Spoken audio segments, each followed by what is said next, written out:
مطلب کچھ حروف کو لائن سے اٹھا دیتے ہیں، کچھ کو لائن سے نیچے لے آتے ہیں۔ یہ دیکھیں نون کو لائن سے اوپر لے گیا، تے کو لائن سے اوپر لے گیا، ٹھیک ہے جی، یہ لائن سے اوپر، کچھ حروف لائن سے اوپر ہیں اور کچھ جو ہیں بچے لائن سے نیچے لے آتے ہیں۔ لائن سے نیچے والے اس جملے کے اندر آپ کو الفاظ مجھے تو نہیں نظر آ رہے، لیکن جن بچوں کی لکھائی اچھی نہیں ہوتی وہ بچے بہت زیادہ غلطی جو دہراتے ہیں وہ یہ ہے کہ کچھ الفاظ کو لائن سے اوپر لے جاتے ہیں، کچھ کو لائن سے نیچے جو ہے لے جاتے ہیں، جس کی وجہ سے وہ الفاظ بہت زیادہ جو ہے ان کی شیپ بگڑ جاتی ہے۔ جی ناظرین، آج آپ کو میں نے غلطی پکڑنے کا طریقہ بتایا، 3 غلطیاں بیسک بچے نے کی۔ اگر آپ یہ 3 غلطیاں بچے کی درست کروا دیں تو اس بچے کی لکھائی بہت زیادہ جو ہے نکھر جائے۔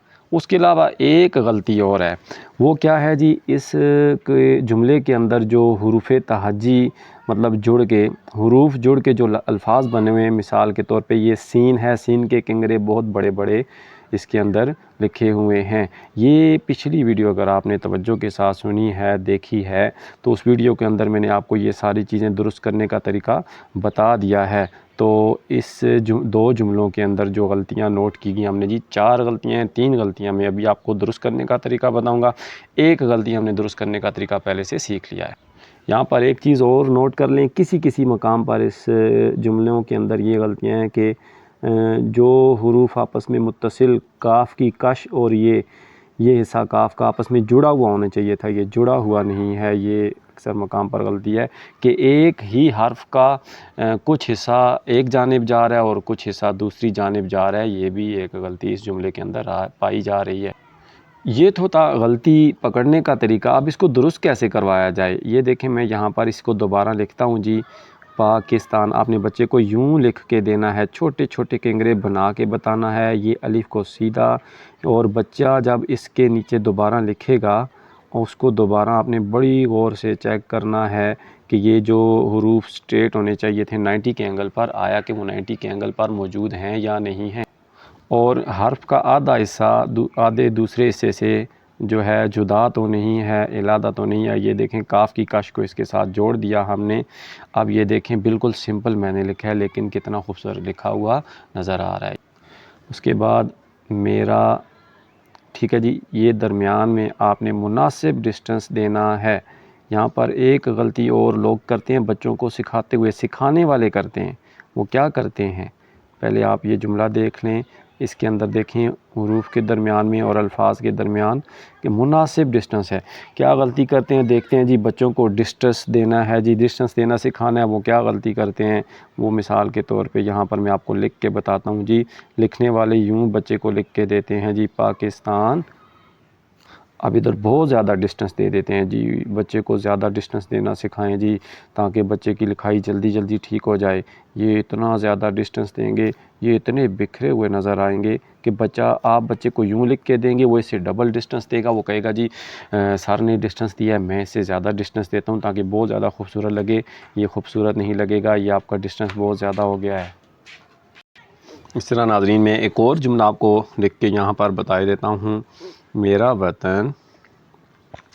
دیکھ لیں یہ ڈسٹنس مناسب رکھنا ہے، بہت زیادہ ڈسٹنس نہیں رکھنا، اتنا رکھنا ہے کہ یہ دونوں صرف جدا جدا نظر آئیں۔ وطن بہت، یہ دیکھیں بہت لائن سے اٹھا ہوا تھا، میں نے لائن کے اوپر اس کو بچھا دیا ہے، خوبصورت ہے۔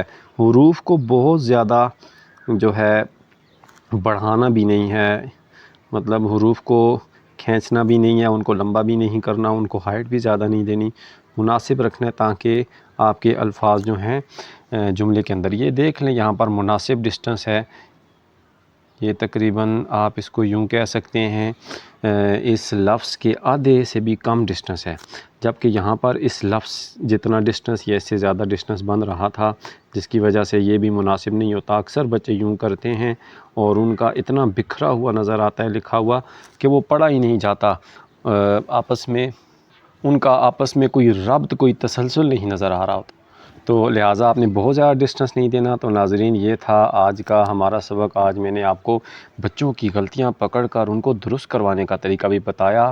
کیا غلطی ہے جی، الف والے جس طرح جتنے بھی الفاظ ہیں، حروف ہیں، ان کو یہ دیکھیں توئیں ہیں، ان کو 90 کے اینگل پر ہی ہونا چاہیے۔ کیسے 90 کے اینگل پر، ان کو آپ پیمائش کیسے کریں گے؟ آپ نے یوں ایکس ایکسس اور وائی ایکسس بنا لینا اگر آپ کو زیادہ دقت آئے۔ اب اس کے اوپر آپ نے بچے کو الف لکھنا بتانا ہے، بالکل یوں، ٹھیک ہے جی، توئیں بھی لکھیں گے، یوں لکھیں گے، پھر تھوڑی دیر بعد آپ نے یوں بنا لینا ہے۔ جب یہ آپ ایکسس بنائیں گے پھر آپ بھی اور بچہ بھی پابند ہو جائے گا ان ایکسس کے اوپر لکھنے کا۔ اس طرح اس کے بچے کے جملے کے اندر جتنے بھی ایکسس پر لکھنے والے الفاظ ہیں، 90 پر لکھنے والے الفاظ ہیں، بہت آسانی کے ساتھ ان کے اندر آپ کو نمایاں تبدیلی اور بہتری نظر آئے گی۔ دوسری چیز، آپ نے بچے کو مناسب ڈسٹنس رکھنا سکھانا ہے، حروف اور الفاظ کو متصل کرنا ہے۔ یہ دیکھیں کاف ہے، یہاں ہونا چاہیے، اور لائن کے اوپر جو ہے آپ کے الفاظ بچھے ہوئے، نہ لائن سے نیچے ہوں نہ لائن سے اٹھے ہوئے ہوں۔ اور ایک غلطی یہاں پر اور آپ نوٹ کریں، وہ غلطی بہت چھوٹے بچے انیشیل سٹیج پر کرتے ہیں۔ کیا غلطی کرتے ہیں جی؟ نقطے یہاں پانے چاہیے تھے، انہوں نے یہاں پر ڈال دیے، ٹھیک ہے جی۔ جس لفظ کے جس حرف کے نقطے ہیں اسی حرف کے نیچے ہونے چاہیے، ان نقطوں کو ادھر ادھر نہیں ہونا چاہیے۔ یہ کچھ بچے یہ غلطیاں بھی۔ تو ناظرین، اسی کے ساتھ ہماری آج کی کلاس کا اختتام ہوا۔ آپ کے ذہن میں کوئی سوال ہو، بچوں کو سکھانے میں کوئی دقت ہو، آپ کمنٹ میں اپنا سوال پوچھیں، آپ کے سوال کا جواب دیا جائے گا۔ اللہ حافظ۔